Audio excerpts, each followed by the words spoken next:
Assalamualaikum warahmatullahi wabarakatuh. Perkenalkan, saya Sonia Nurfadilah dari jurusan PAIF semester 3 IAIN Syekh Nurjati Cirebon. Video ini untuk memenuhi tugas mata kuliah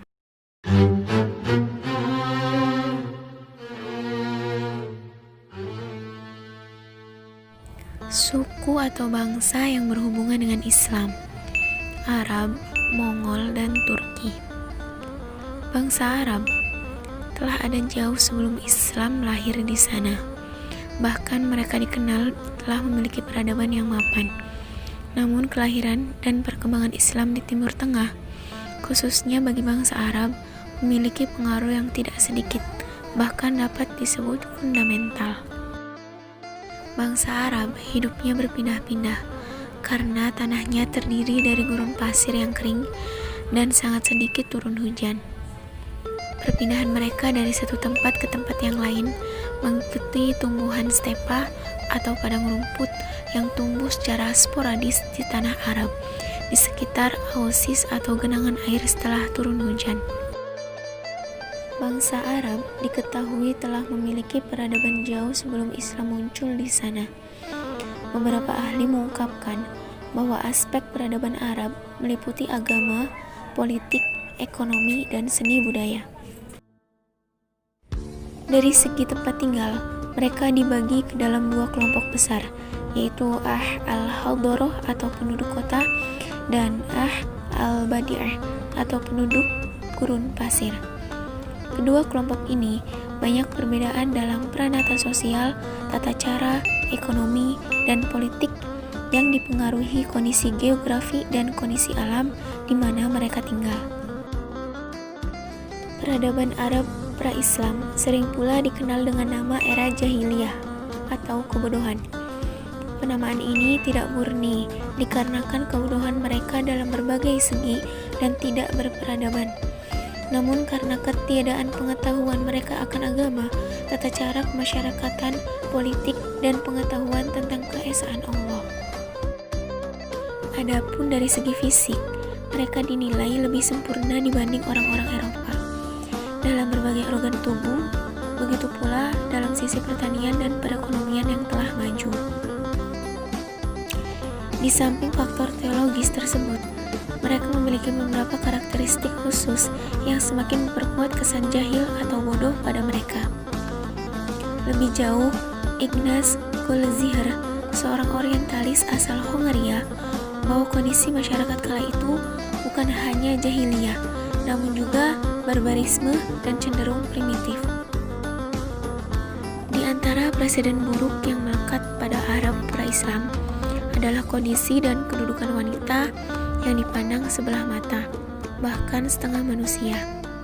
Meskipun ditemukan beberapa kepala suku wanita di Mekah, Madinah, Yaman, dan sebagainya, namun jumlah mereka amatlah sedikit sekali. Di mata masyarakat mereka, wanita tidak ada harganya dan tidak lebih berharga dari barang dagangan di pasar. Beberapa pendapat bahkan lebih vulgar menyebutkan bahwa mereka tidak lebih dari binatang. Wanita dianggap barang dan hewan ternak yang tidak memiliki hak. Mereka tidak dapat menjadi pewaris suami atau orang tua. Para lelaki juga bebas menikah dengan wanita mana saja, berapapun jumlahnya, sedangkan tidak demikian bagi wanita. Mereka juga terkenal dengan tradisi penguburan anak hidup-hidup. Namun, tradisi tersebut tidak terjadi di seluruh suku Arab. Hanya beberapa suku dan kabilah saja yang menerapkan tradisi tersebut. Penguburan anak hidup-hidup dilakukan dengan dasar bahwa anak atau kebanyakan perempuan adalah penyebab kemiskinan dan aib bagi keluarga. Bila mereka kalah dalam peperangan, maka istri dan anak perempuan mereka akan dirampas oleh musuh. Karenanya, mereka beranggapan bahwa lebih baik membunuh mereka terlebih dahulu sebelum ditawan oleh musuh. Bangsa Arab pra-Islam memiliki kemajuan di bidang perekonomian, khususnya dalam aspek pertanian dan perdagangan. Masyarakat Arab telah mengenal dan menggunakan peralatan pertanian semi modern seperti alat bajak, cangkul, garu, dan tongkat kayu untuk menanam. Penggunaan hewan ternak sebagai pembawa air dan penarik bajak juga telah dikenal kala itu. Untuk menyuburkan tanah dan memperbanyak hasil produksi, mereka juga telah menggunakan berbagai macam pupuk alami, seperti pupuk kandang dan juga penyilangan pohon tertentu untuk mendapat bibit unggul.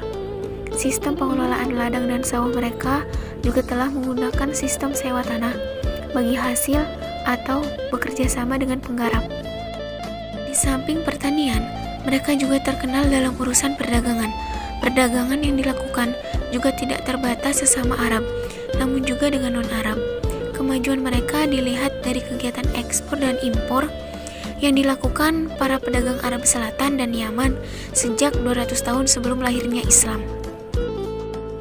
Hal tersebut didukung dengan fakta bahwa Mekah memiliki peran strategis karena merupakan jalur persilangan ekonomi internasional yang menghubungkan jalur-jalur dari dan ke mancanegara.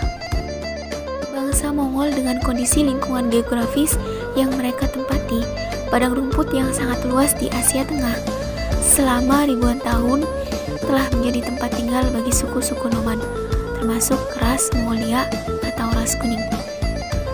Mereka selalu berpindah-pindah dari satu tempat ke tempat lainnya, bersama dengan kuda, sapi, domba, dan hewan ternak lainnya. Mereka tinggal di dalam tenda dan kereta gubuk. Suku bangsa Mongol. Mongol adalah salah satu bagian dari bangsa-bangsa besar dalam sejarah perjalanan dunia yang mampu mengubah tataran keadaan ekonomi, politik, sosial, dan budaya suatu bangsa. Kesederhanaan adalah aturan hidup mereka, karena properti mereka hanya terdiri dari sekumpulan hewan ternak, pakaian, dan senjata. Bekerja mengembala menggunakan kuda membuat mereka terbiasa dengan kelelahan dan penderitaan. Dan penggunaan senapan sehari-hari membuat setiap orang menjadi prajurit. Ketika populasi meningkat terlalu cepat atau ketika padang rumput mengering dan sedikit air yang tersedia, para penduduk harus emigrasi lebih jauh dan lebih jauh untuk mencari makanan.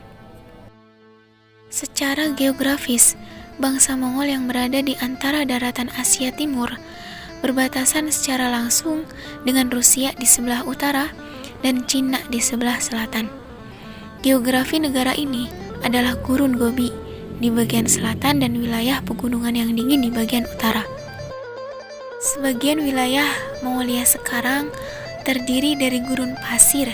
Titik tertinggi di Mongolia adalah Bukit Kuiten di Tavan Bag dengan ketinggian 4,374 meter di atas permukaan laut. Kebanyakan wilayah negara ini merasakan suhu panas di musim kemarau dan suhu dingin di musim penghujan, dengan suhu rata-rata negara tersebut adalah 30 Celcius. Sebagaimana umumnya bangsa nomad, orang-orang Mongol mempunyai watak yang kasar, suka berperang, berani menghadang maut demi mencapai keinginannya. Akan tetapi mereka sangat patuh kepada pemimpinnya.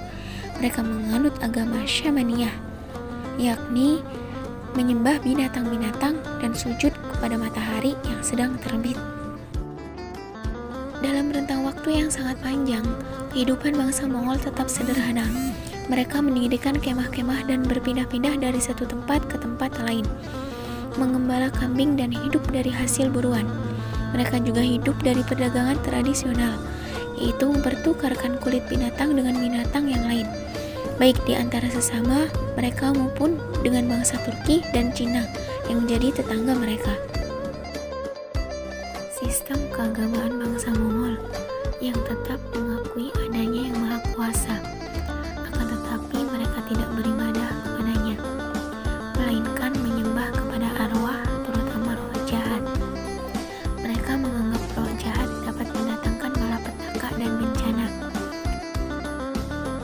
Kemajuan bangsa Mongol secara besar-besaran terjadi pada masa kepemimpinan Yesugai Bahadur Khan. Ia berhasil menyatukan 13 kelompok suku yang ada pada waktu itu.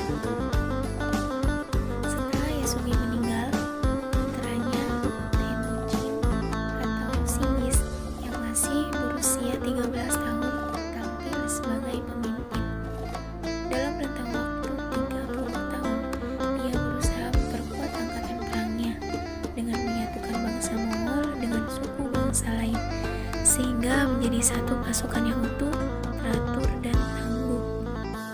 Dengan memberikan berbagai sesajen persembahan dan memuliakan roh arwah nenek moyangnya, akan menjadikan kehidupan mereka lebih baik serta terhindar dari malapetaka. Selain menyembah kepada para binatang dan sujud kepada matahari serta roh, masyarakat bangsa Mongol sangat memuliakan arwah nenek moyang yang dianggap masih berkuasa mengatur hidup keturunannya. Pada tahun 1206 Masehi, ia mendapat gelar Genghis Khan, raja yang perkasa. Ia menetapkan suatu undang-undang yang disebutkan Alyasak atau Alyasa. Isi undang-undang tersebut antara lain hukum mati bagi siapa saja yang berbuat perzinaan, sengaja berbuat bohong, melaksanakan majik, mata-mata, membantu salah satu dari orang yang berselisih, memberi makanan atau pakaian kepada tawanan perang tanpa izin, dan bagi yang gagal melaporkan budak belian yang melarikan diri juga dikenakan hukuman mati. Bangsa Turki. Turki merupakan sebuah negara Timur Tengah yang wilayahnya terletak sebagian di benua Asia yang disebut dengan Anatolia atau Asia Kecil, dan sebagian wilayahnya lagi berada di benua Eropa yang disebut dengan Turkish Thrace atau Traktia. Oleh karena itu, Turki sering disebut sebagai jembatan antara timur dan barat. Letaknya yang berada di dua benua ini menjadi faktor sentral dalam sejarah, kebudayaan, dan politik di Turki. Asal-usul bangsa Turki. Bangsa Turki diperkirakan merupakan cabang dari sebuah rumpun bangsa yang dikenal dengan Ural Altaik, atau disebut juga dengan rumpun bangsa berkulit kuning. Suku bermata pencaharian mengembala ternak serta melakukan ekspansi ke wilayah lain demi mempertahankan hidup. Bahkan mereka juga gemar melakukan penjarahan terhadap suku-suku yang lebih lemah. Model kehidupan seperti ini telah memupuk kebanggaan untuk memiliki keturunan laki-laki, untuk mengadakan pertandingan dengan suku yang lebih lemah. Mereka mengorganisasi diri di bawah pimpinan seseorang yang disebut Khan.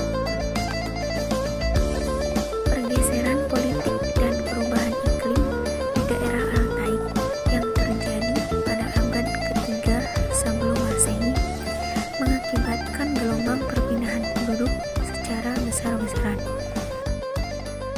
Sejak awal keberadaannya, bangsa Turki telah mampu menunjukkan perannya dalam kancah politik. Dalam catatan sejarah yang bersumber dari Cina, bangsa Hun, sebutan orang Cina untuk bangsa Turki, telah mampu membangun sebuah kerajaan besar bernama Attila pada abad ke-5 Masehi yang terletak di tengah daratan Eropa.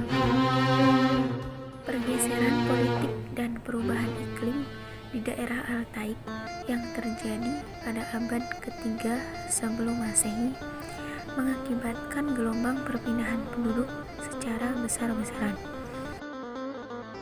Sikap rumpun bangsa yang suka menjara mengakibatkan gelombang perpindahan tersebut membawa malapetaka besar bagi suku-suku yang sudah menetap di daerah yang berbatasan dengan padang rumput Altaik. Wilayah Timur Tengah merupakan daerah terakhir yang dicapai oleh bangsa Turki. Dalam gelombang perpindahannya, terlambatnya daerah ini menjadi jarahan bangsa Turki disebabkan adanya benteng pertahanan alami, yaitu rangkaian pegunungan Elkos dan Kaukasus yang membentang menghadang perjalanan bangsa Turki ke arah barat daya. Benteng alami ini akhirnya tidak berhasil menahan arus perpindahan bangsa Turki, karena mereka mampu membuat jalan tembus yang menghubungkan wilayah sungai Jaxartes yang merupakan bagian utara benteng dan wilayah Oxus dan Transoxania yang terletak di bagian selatan benteng. Dari Transoxania Turki menapaki jalan yang terbentuk secara alami di padang rumput hingga bisa mencapai Iran.